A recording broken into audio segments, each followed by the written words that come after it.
Alright, so in today's video, I'm going to be teaching you how to win more clutch situations in Rainbow Six Siege. Really quick before I get into it though, I just want to say that 93% of my viewers are not subscribed, so if you could subscribe, that would mean a lot to me. It's free to do and you can always undo it at any time if you want to stop seeing my content in your page, and it really doesn't harm you at all. Anyways, with that out of the way, let's get into it. So right now on your screen, you're seeing a clip that I took out of my own gameplay. This is a video of me winning a clutch situation, and I'm going to walk you step by step on my thought process and how you should be thinking going into your next clutch situation.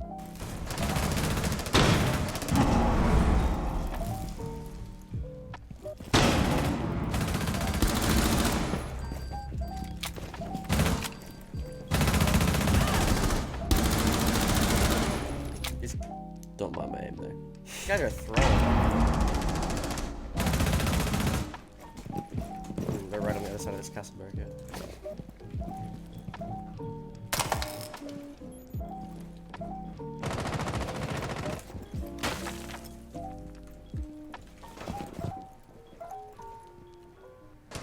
I heard that fucking drone.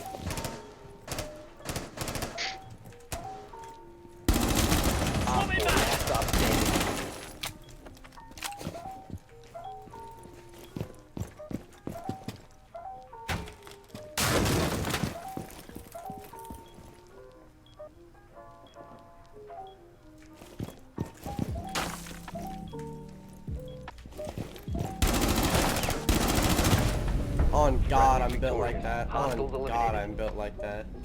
On God, I just ended up on camera. So, as you can see, I got the round from a 2v5 to a 2v4, a 2v3, a 2v2, and then to a 2v1, and we won. That is a great example of me winning a clutch situation for our team and getting a hard-fought round that should have been in the enemy's hands. Now, breaking this down step by step, what was my thought process going into this? Whenever you're going into any sort of clutch situation at all, the first thing that you need to do is think clearly. What most players do is they tunnel vision, and they have a lot of fear, they have a lot of adrenaline, they don't know what to do because A, they either don't have a lot of confidence in themselves as a player, or B, they don't have enough experience to know what to do. So first step, think clearly. You're in a 2v5, but the beautiful thing about Siege is it's a one-shot headshot game. So anybody can kill anybody. It doesn't matter about the health, it doesn't matter about the amount of players. If you use your utility and you think about it smartly, you'll win any clutch situation that you want to. So in order to think clearly and win more clutch situations, you need to understand, what is the objective? What are you trying to accomplish? Are you on attack? Are you on defense? Is the bomb planted or is the bomb not planted? So a lot of the times whenever I'm spectating one of my teammates trying to win a clutch situation, what I see him do is just sit and hold angles. And it's because they're afraid and they don't know what to do because they're not confident in themselves as a player. So let me give you another example. So continuing on this thinking clearly train, whenever you're in a clutch situation, you have to understand what your main objective is. So I went into paint obviously, and I made an example. So let's pretend that you're on defense and it's a 1 versus 3. Already not looking too good, but even worse, the attackers have the diffuser planted and they're all sitting outside of a wall right here, waiting for you to come defuse the bomb, right? This is them just sitting here, waiting for you to peek your head outside of this wall. This is the diffuser right here, and you're inside of the building, and you have to go outside of the building to kill all 3 of them, right? So, thinking about that, what you need to know is whenever the attackers have the diffuser planted, you're on a very, very short time limit. Not only do you need to kill them and start defusing, but it takes time to defuse the bomb itself. So not only do you need to be thinking about your main objective and what you need to do, but you need to be thinking about how to do it in the fastest way possible, at least in this example. What you see a lot of players do is they'll go up to the diffuser and they'll start defusing it, right? So let's say I'm sitting here, I'm defusing the bomb, right? I'm sitting here, and then I fake it. There's 3 attackers. If you sit and you fake a diffuser, they're thinking, okay, it's a 3v1, we're probably gonna win. I'm gonna swing him, get a kill, get my KD higher. They get cocky. So you gotta use this to your advantage. Let's say that I fake defusing the bomb. So I sit there, I start defusing it, it makes a really loud noise. Let's say this guy peeks me. What I can do is immediately get off of the diffuser as soon as I hear that noise and I start getting on the diffuser, right? I go diffuse, and I immediately get my gun back up and I wait for him to peek me, and boom, I get a free kill. Boom, I made it into a 1v2. Now, you may have one guy down, but it's still a 2v1 and you have to defuse a bomb. So the attackers are still gonna be a bit cocky. So what I would do is immediately after shooting him, you go back and you fake defuse again. Now, what I would do this time is I would sit on it for a little longer, right? Instead of sitting on it for 1 second and getting off shooting the guy, I'd sit on it for about 2 or 3 seconds. What this is gonna make the attackers think is it's gonna make them think, okay, maybe he's actually sticking it this time. Let me swing out and kill him. And then as soon as you hear them move on the other side of the wall, as soon as you hear them start to shuffle around to come shoot you, you get off, you shoot them. Boom, that's 2 down, right? 1, 2. Now it's a 1v1. Faking defusing's not gonna work anymore. You barely have any time to defuse the bomb at all anymore.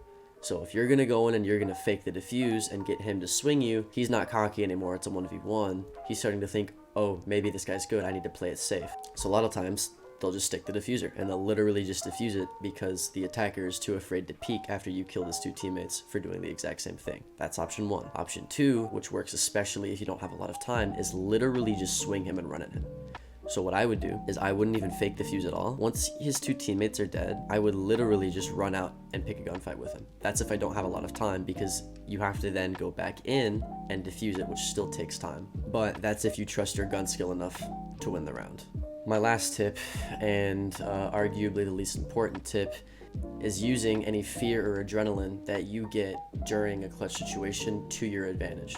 So what I've seen from personal experience is there are 2 types of people whenever it comes to stressful situations. There are people that can stay calm and think logically and think mathematically and systematically break down every single part of the problem and then solve it.